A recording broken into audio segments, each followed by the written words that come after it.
Garden Basics with Farmer Fred is brought to you by Smart Pots, the original lightweight, long-lasting fabric plant container. It's made in the USA. Visit smartpots.com/Fred for more information and a special discount. That's smartpots.com/Fred. Welcome to the Garden Basics with Farmer Fred podcast. If you're just a beginning gardener or you want good gardening information, well, you've come to the right spot. Life, as I'm very fond of saying, is too short to put up with a problem plant. And today, the very alive Debbie Flower, who's no problem at all, by the way, talks about when to pull the plug on the dying plants in your garden, including some organ harvesting tips when it comes to tomato plants who have overstayed their welcome at your garden party.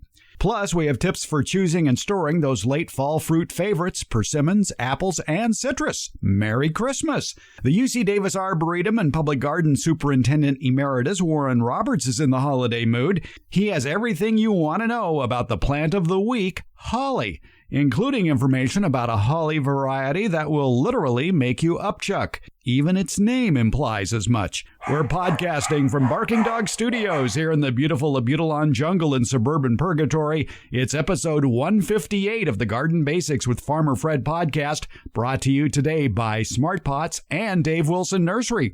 And we'll do it all in, well, today, way over 30 minutes. Consider it your Christmas bonus. Let's go. You got to know when to hold them and know when to fold them. No, we are not going to sing a Kenny Rogers song for you. We're going to tell you when it comes time to shut down your garden. We face that at least twice a year if you have a warm season and a cool season garden. But you don't want to take them down. There's still stuff out there. There's still tomatoes. There's still beans. There's still any number of things on those plants. Well, at some point, you're going to have to bite the bullet. Debbie Flower is here, our favorite retired college horticultural professor. How long should we let our fruits and vegetables linger in the garden? Good question, Fred. I've got a real moldy tomato out there in the yard. Yes. It's probably past its prime. It probably is. Yeah. And that plant may still have unripe tomatoes on it. You can leave a plant and it will struggle along, and in very warm climates like the Tucson area, Phoenix area, you can leave your tomatoes over the winter, and they are perennial plants. They will come back the next season, the next warm season. But for the most of the rest of us in the U.S., that's not going to happen. When we get our first hard freeze, which is 28 degrees Fahrenheit or colder, they will turn to mush, like the frozen head of lettuce in your back of your refrigerator turns to mush. So the best way to tell when to do things in the garden, especially the warm season vegetable garden, is by night temperatures. Or morning lows.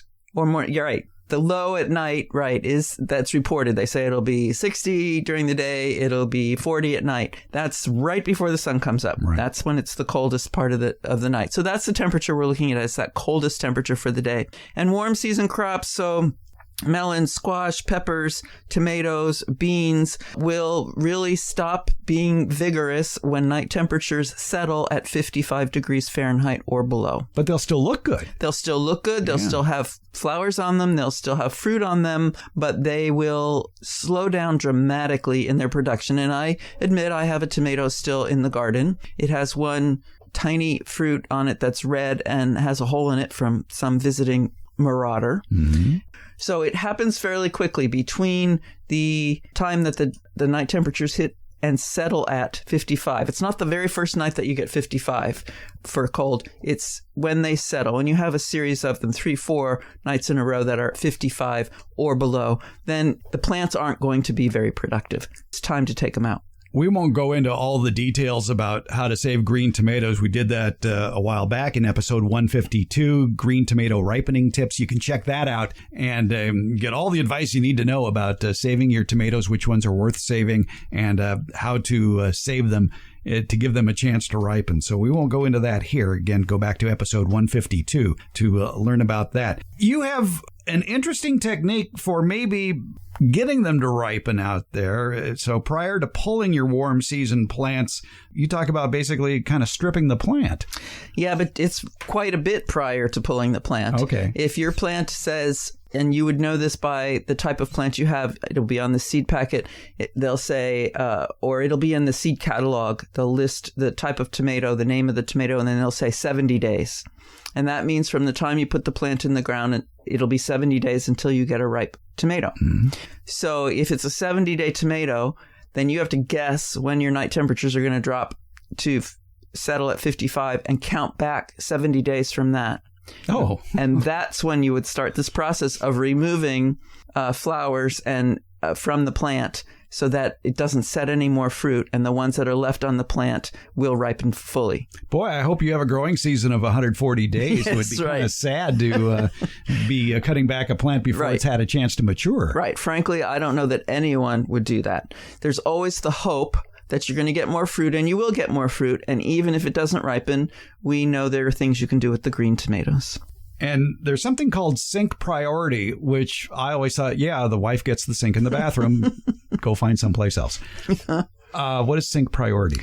Sink is the place where the plant sends the food that it makes. It makes the food in all the green parts, and then the food sinks somewhere. It travels around the plant, and it sinks or ends its travels in a place where it settles. And those places are growing points, flower buds, fruit buds, and ripening fruit. And there is a priority in the plant over what gets the food that the green parts are making. And fruit's a high priority. Fruit needs to be fed to get a lot of food into it, and flowers are a high priority. So if you have existing fruit on the plant and flowers, then you want to convert your sink. You want to skew the sinks toward the fruit so that you get as much ripening out of the fruit as possible. So that would mean picking off the flowers. I would not pick off new growth, because picking off new growth stimulates the plant to make more new growth. Mm-hmm. Typically, if you take off one stem tip, you're going to end up with two or more. So you've actually doubled your sinks there and taken more food away from the fruit. So I wouldn't touch the growing points. I would just remove the flowers. So you're just pinching off the flowers. Yeah. And probably the best time to do that is mid-morning. Yes. Yeah, the plants make food during the day, then they move it around at night and make other chemicals at night. And so the plant has all the plant parts have the most sugar in them, the most plant food in them early in the morning. So that's when you would take the flowers off. All right. And I imagine immature fruit as well. Right. If it's small and doesn't have a chance, you're going to hit your cold nights in the next 2 weeks, 3 weeks, doesn't have time to ripen or mature, get to a good usable size, whether you want to use it green or red. If it doesn't have that time, then take it off. And again, this would be true of melons, squash, peppers, tomatoes, and beans. Yes. And growing, if you wanted to grow a giant pumpkin, one of the things you have to do all through the growing season is remove secondary fruit, because you want all the food to sink into the giant pumpkin, not into these other fruits. And why you would do that? Well, I'll tell you, you'll do it once. Yes. And then you realize it's much easier picking up a 30-pound pumpkin than a 100-pound pumpkin. We did it once at school with students, and then, yes, we got a 250-pound pumpkin, but it's like, now what do we do? Yeah. It's out in the back field. How do we get it out of here? What about cool season vegetables? I would think cold would be their enemy. Yeah, cool. There's freezing, and there's hard freeze, and there's cold, and they're all different things. Hard freeze, as I mentioned, is 28 degrees or below, and that's the temperature at which an actively growing plant cell will form ice crystals inside of it and burst.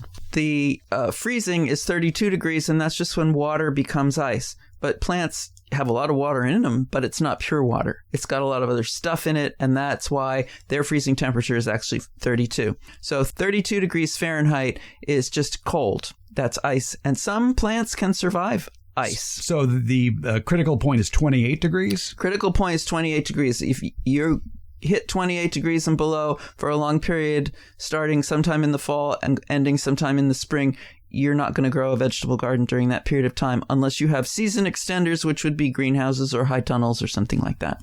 Another enemy of cool season crops is early heat. Yes. And we're seeing that here in California a lot sooner than we used to. It's now in January where temperatures are getting abnormally warm in the 70s and 80s. Mm-hmm.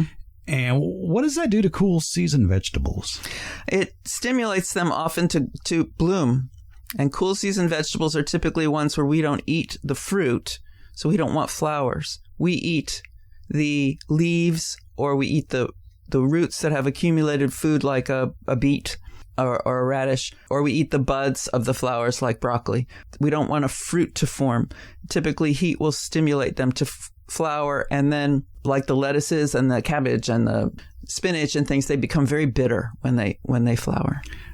Before the International Pollinator Society starts setting up a picket line outside our window here in the Butelon jungle, we should point out that those flowers do attract a lot of beneficial insects. They do. And when I have something that does bolt, is the term, go to flower, if I have a whole bunch of them, I will leave one or two to allow those beneficials something to eat. If I have use for that space, I want to grow something else, I want to modify it or whatever, I will take most of the crop out, but just leave a few for the beneficials to feed on. All right. So I imagine then those cool season crops that may need a little bit of protection then when temperatures get down to 28. Beets, carrots, cauliflower, celery, chard, Chinese cabbage, endive, lettuce, parsnip, parsley, pea, radicchio.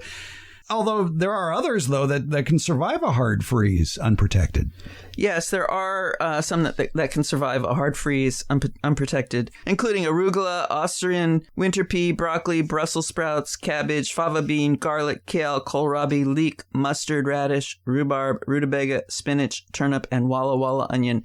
And they have a way to make antifreeze. I'm not going to go into it, but a way to make antifreeze in their plant parts. You might lose the tops to things like beet and radish, but the part that you eat is still there. The part underground is still there. Okay, so like carrots and parsnips would fall into that category. Right. So you may want little labels of some sort so you know where to harvest them from. And if you get snow is an insulator. Snow will cover the ground, and it's actually a wonderful insulator. It's better to have, in a cold climate, it's better to have snow on the soil than to have bare soil when temperatures get below 32 degrees Fahrenheit.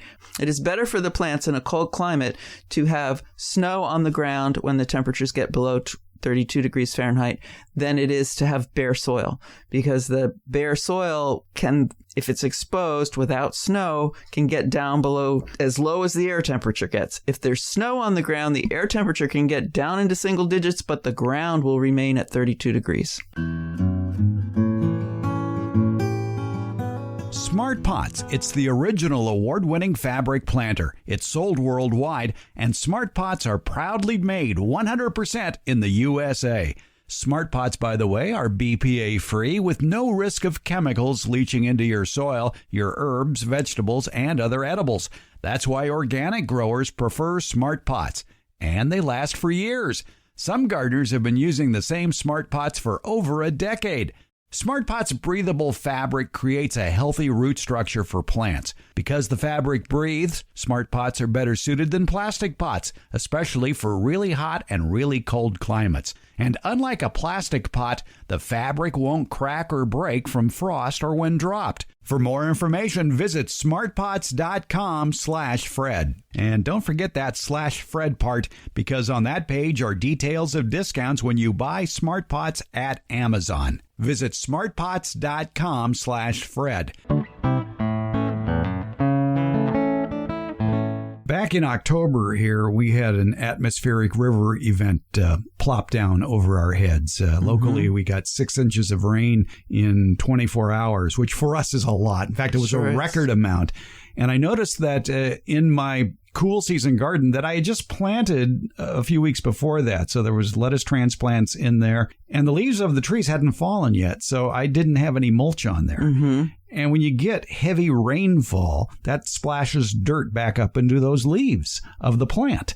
And I'm thinking, I wish I had some oak leaves to put down there to stop that. And not only does it splash it up, which can transfer diseases if you happen to have diseases in your soil, it also covers the leaf so you don't get photosynthesis going on in that portion of the leaf, and it makes your lettuce gritty. Yeah. But it also compacts the soil. The power of a droplet of rain on the soil is so strong that it moves the particles closer together, and it makes that soil less desirable for the plant to grow in. Yeah, I mean, I guess you could set up tunnels or row covers.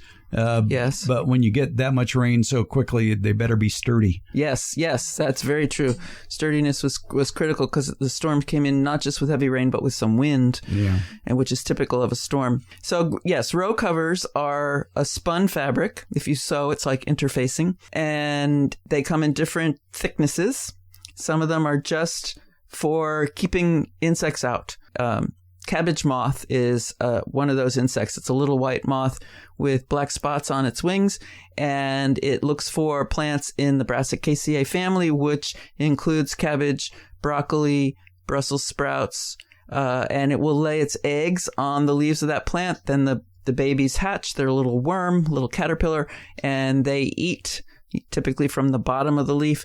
They are voracious. They will eat the crop pretty quickly if you don't catch them, and they're hard to see because they become the color of whatever they're eating. So if you're growing those crops and air temperatures are mild, like into the spring, or you're putting them in early in the fall, if you can grow into the winter, you may want to cover those with a very light row cover so that you're excluding the cabbage moth adult from getting to your plants. Yeah, the plant can withstand insect damage a lot better the more mature it is.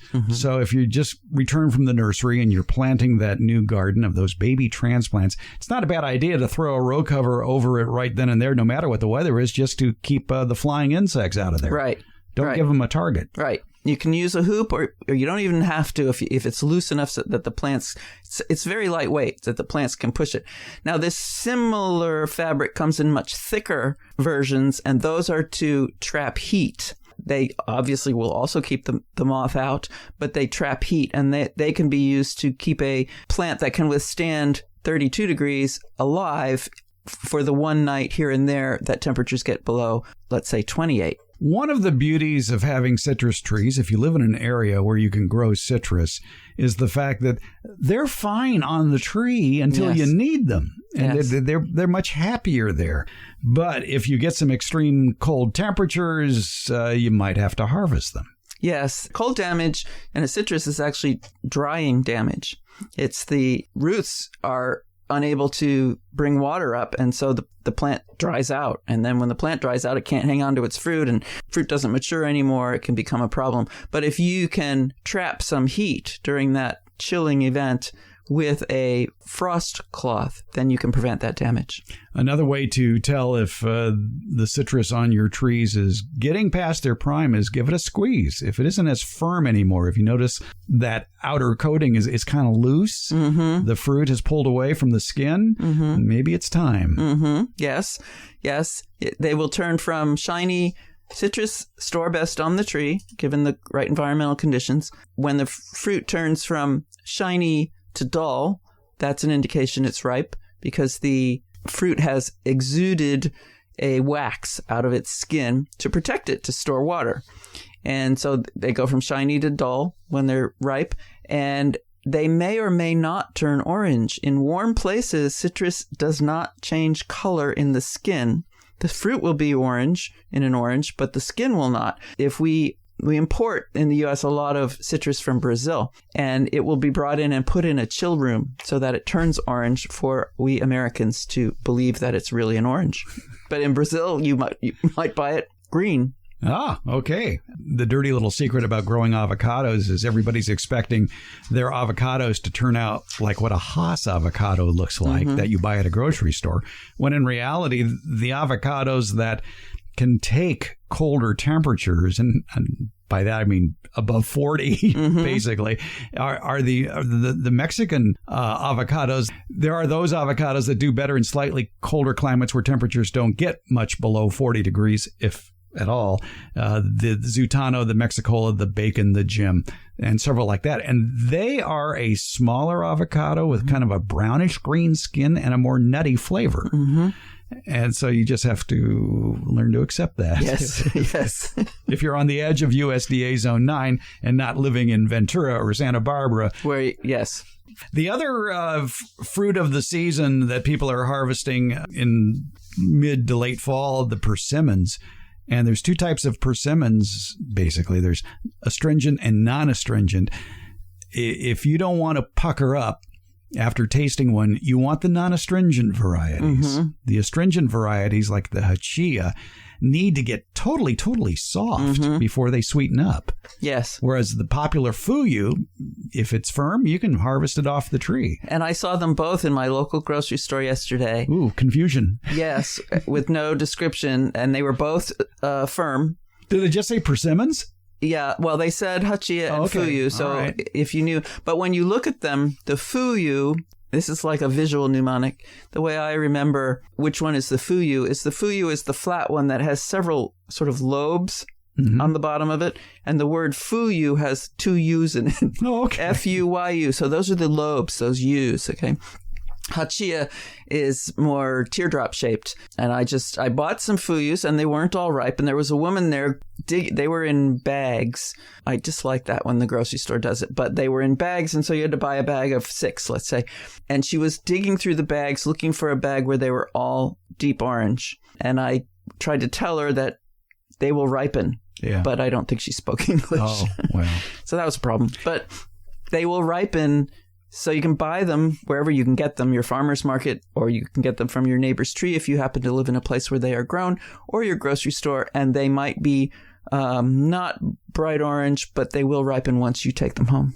Please note in the sample box that we have here that I brought into the studio of a garage ripening Chef's Choice tomato, a couple of fuyu persimmons, and a couple of mihuwasi mandarins.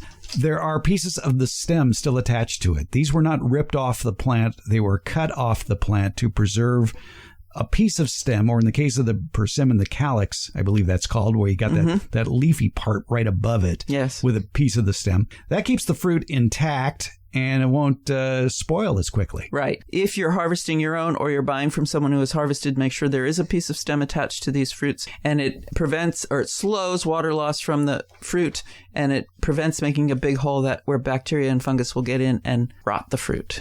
I think people are in too big of a hurry to harvest apples. That apples, I think, can get sweeter on the tree. The prime example out here is the Granny Smith, which if you shop at a grocery store, they're green. When in reality, if you leave them on the tree, they will turn yellow and be much sweeter. People think of Granny Smith as a tart apple. Leave it on the tree, let it get a tinge of yellow to it. It'll be much sweeter. I didn't know that about Granny Smith. I know that apples should have a nice, warm back color to them. They might be red on the surface, but there will be blotches of other colors behind it, and a little bit of yellow, a little bit of warming in that color will indicate ripeness. Also, I think it's important to note that not everything ripens at the same time on the tree. True. It depends where it's located. Yes, it does. I see that with my citrus, that they start on one side of the tree and ripen first, and different trees in different part of the yards ripen at different times. What is it about storing apples in the refrigerator? You hear all these warnings out, don't store it with anything else. Apples continue to give off ripening hormone ethylene after they have been removed from the tree. And that was a big thing I studied when I took a tree fruit class at Rutgers that spent quite a bit of time on it. There were apple orchards in the state and further north in New York State. And so it was a bigger industry around there. And they came up with controlled atmospheric storage. So the apples you buy in the fall in the grocery store have come pretty fresh right from the farm. But we can purchase apples throughout the year at our grocery stores, all the way through spring and summer. And I don't know if you've noticed, but the flavor is not as great when you do that. Duh! Yeah, and the texture declines as well. And that's because these apples have been in controlled atmosphere storage. Controlled atmosphere storage means that they are at a certain temperature, and they are best stored at about 40 degrees Fahrenheit or below. In the controlled atmosphere storage, their air is pumped out of it. The ideal temperatures for storing apples are between 30 and 32 degrees, except for Macintosh, which is better at 36. but definitely under 40 degrees. Most of our refrigerators at home are 40 degrees, or they may even be 42. So make sure your refrigerator is cold enough if you're going to store a bunch of apples. Maybe you have the extra refrigerator in some other part of your house where you bought a big box. Make sure that it's cold enough. The colder, the better. That slows down this pumping of ethylene out of the fruit. And so if you then in the controlled atmosphere storage, which we don't have at home, they suck the ethylene out. So they're sucking air out and putting fresh air in. If the ethylene builds up, then the ripening of the apples goes faster and faster and faster, and they decline faster and faster and faster. Americans like things big. Yeah, we do. They always have. But when it comes to storing apples, does a big one have an advantage over a small one? Big ones don't store as well as small ones. Okay. Yeah. So store the small ones. Store the small ones, eat the big ones, right. And there are certain cultivars that are better for storing than others. So that's something to look into. If you're going to grow your own or you're going to buy a whole bunch of them at some orchard, learn the ones that are better for storage, and that will be listed with their name in a catalog, for instance. Then you have the opportunity to store apples for future use. According to Washington State University, the following apples are good types for keeping or storing into the winter: Arkansas Black, Ashmead's Kernel, Brayburn, Empire, Fuji, Gala, Granny Smith, Grimes Golden, Mutsu, Newton Pippin, Northern Spy, Rhode Island Greening, Spartan, and York. You named some of my favorites in that list. Ashmead's Kernel is just, to me, it's an ugly apple, but it's so tasty. Mm-hmm. And Mutsu is one of my favorites. It's a big green apple that is just so tasty. I didn't realize being a big apple, I would think, it doesn't store well. But right. According to Washington, so I can assume, or I can make up a story, that there's something about its physiology that it doesn't produce ethylene as quickly. Okay, we'll go with that. And you heard it on a podcast, so it must be true. I have some apple rootstock in the ground that I am grafting over, so maybe I'll add one of each of those. Oh, that's a show of its own. Grafting? Yeah. So not all of us have the facilities to store a whole bunch of apples, and so we can do other things with them to make them last through the winter, to have the wonderful flavor of them. One is drying, which is an easy thing to do with window screens. Another one is freezing them if you have a freezer, or making applesauce and canning that applesauce, or obviously freezing it. So apples can be with us all year round, and we can get the best flavor out of them by buying them in the fall. Here, try a dried persimmon. A dried persimmon. Yes. Looks good. Fuyu persimmons. They are very good. A little bit of moisture in the flesh. The skin is a little bit stiff. We keep it in a jar in case you couldn't hear that. I like persimmons. This is Fuyu. This is a Fuyu. And the beauty of the Fuyu persimmon, as opposed to many other persimmons, it's seedless. Yes. So it makes it a lot easier to put on a dehydrator tray about 7 to 8 hours at 130. You have an official dehydrator. I have an official dehydrator, yes. Have you dehydrated them in other ways, let's say in the oven or between window screens? No. By the time persimmons ripen, it's probably a little too late for outdoor. Right. Humidity ripening here is quite high in the 80s and 90s these days, so that would make it difficult to dehydrate outdoors. But, I've got a 9-tray dehydrator. Does the job. Yeah, it does the job, and I love dried persimmons. This is the second jar we've gone through. Oh, wow. Yeah. It's a great snack. Yeah, it is. All right. We learned a lot. Know when to hold them, know when to fold them. Debbie Flower, thanks for your help on this. Always a pleasure, Fred. Thanks for having me.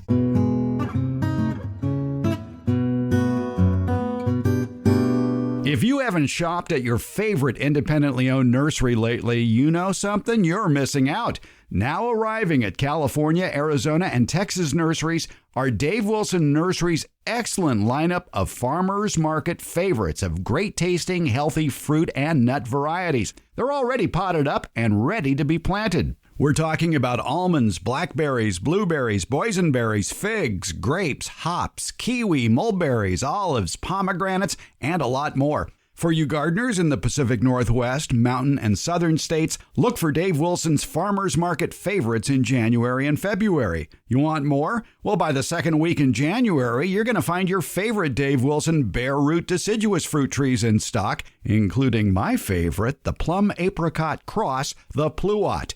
Wholesale grower Dave Wilson Nursery has probably the best lineup of great tasting fruit and nut varieties of any grower in the United States. Find out more at their website, davewilson.com. And while you're there, check out all the videos they have on how to plant and grow all their delicious varieties of fruit and nut trees. Plus, at davewilson.com, you're going to find the nursery nearest you that carries Dave Wilson's plants. Your harvest to better health begins at davewilson.com.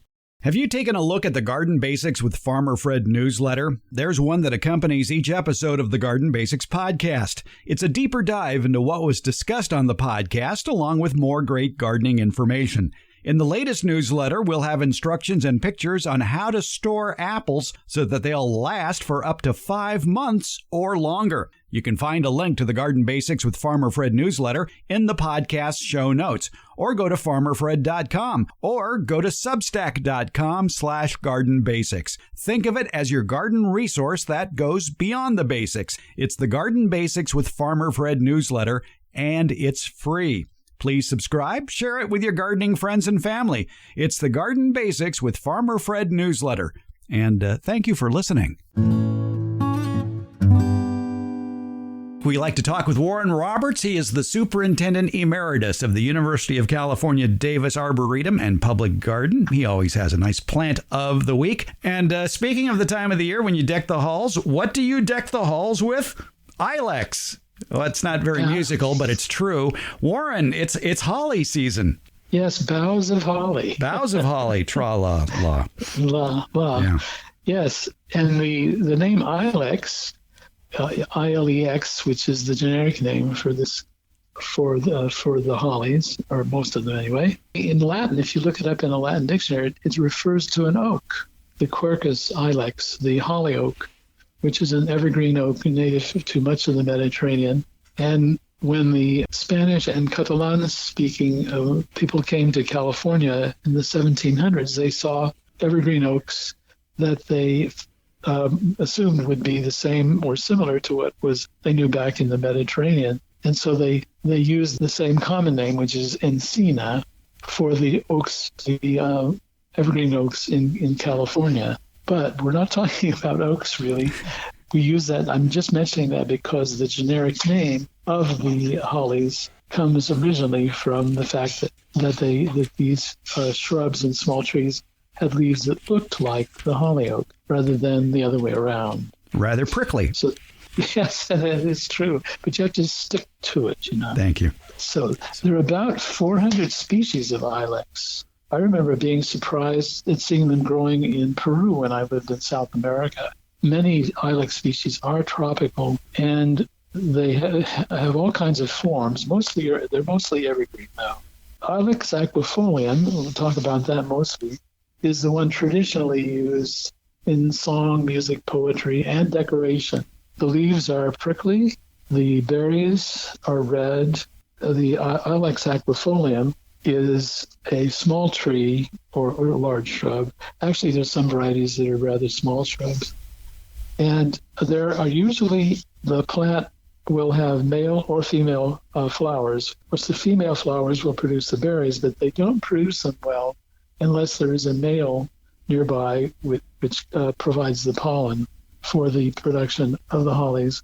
Often in the nursery trade, a male branch of male holly is grafted onto the one that is being grown for the berries, so that you don't have to have two different plants.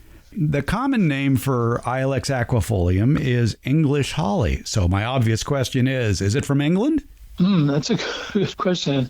It is from Europe. Whether it's native to England itself, I'm not sure.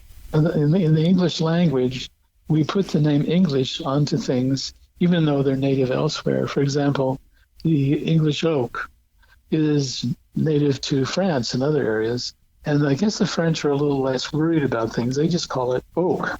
The English holly I think it's because the main tradition in this country for the holiday comes, at least a lot of traditions come from England. That's the only thing I can think of. But yeah, that is the common name used in much of the world, English holly. So there are many different kinds with berry colors that range all the way from yellow through orange to red. The nice thing about the holly is that the berries stay on the plant even though the branch is cut to use for making wreaths or swags or various other things for the holiday season. The European holly or English holly has very shiny leaves. Now, across the pond in North America, there is a holly which looks very much like let's call it the English holly, what's called the American holly, and that one is Ilex opaca. The specific epithet in that case indicates that the leaves are not shiny. At least that's my interpretation. And they have the kind of matte green. There was a beautiful postage stamp issued, must be 10 years ago or more, of the American holly, and it really shows this characteristic very nicely. The American holly can get to be kind of a large tree, can't it? What, up to 50 feet tall? Yes, I think in time, and if somebody doesn't cut it down, it can get fairly large. Although you usually don't, I'm told, because I'm out here in California, that you don't usually see really big American holly trees in the wild. And it too has a number of different selections. So people have been looking at these hollies and saying, oh, there's one a little bit different. Let's try growing that. And so we have dozens and dozens of select forms. There are some hollies that are deciduous, that lose their leaves in the winter.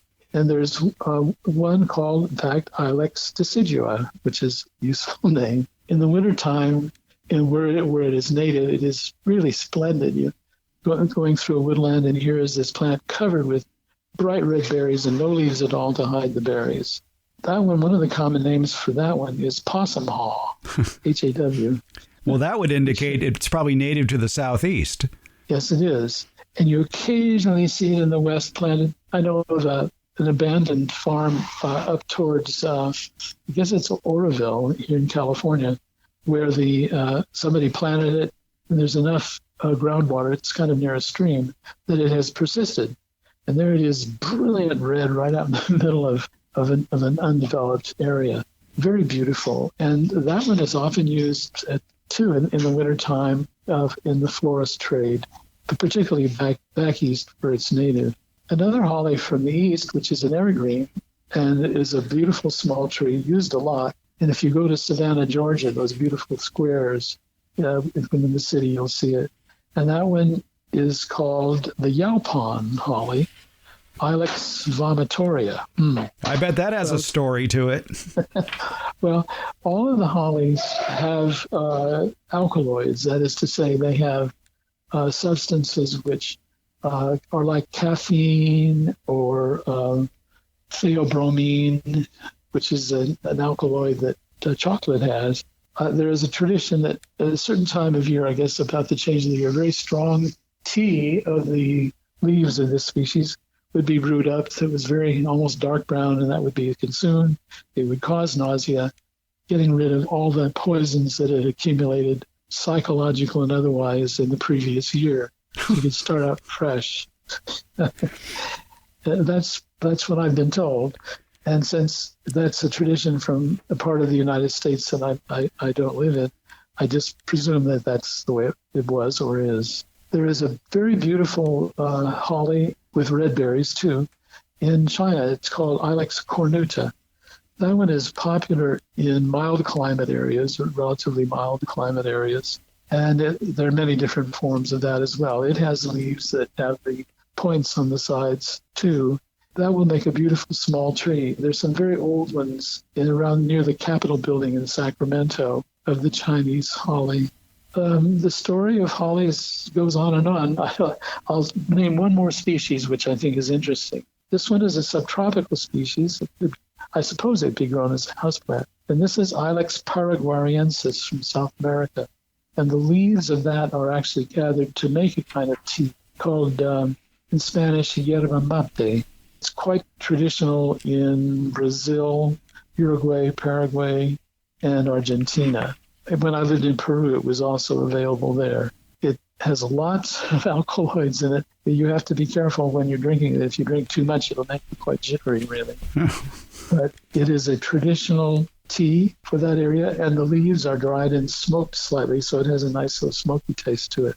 Well, okay then. I did not know you could do all that with a holly.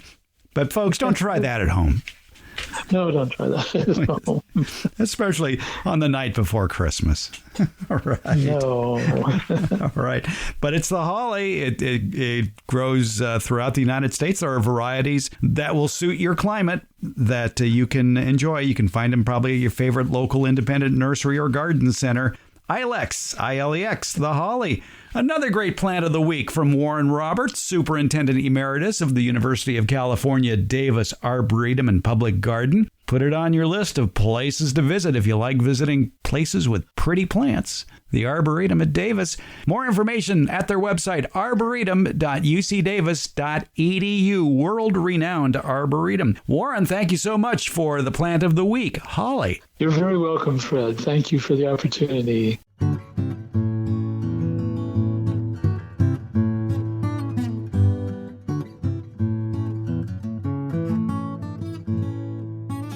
Don't forget, if you want to learn more about the topics covered on today's episode of Garden Basics with Farmer Fred, please subscribe to the free Garden Basics newsletter. It's on Substack. Details are in today's show notes.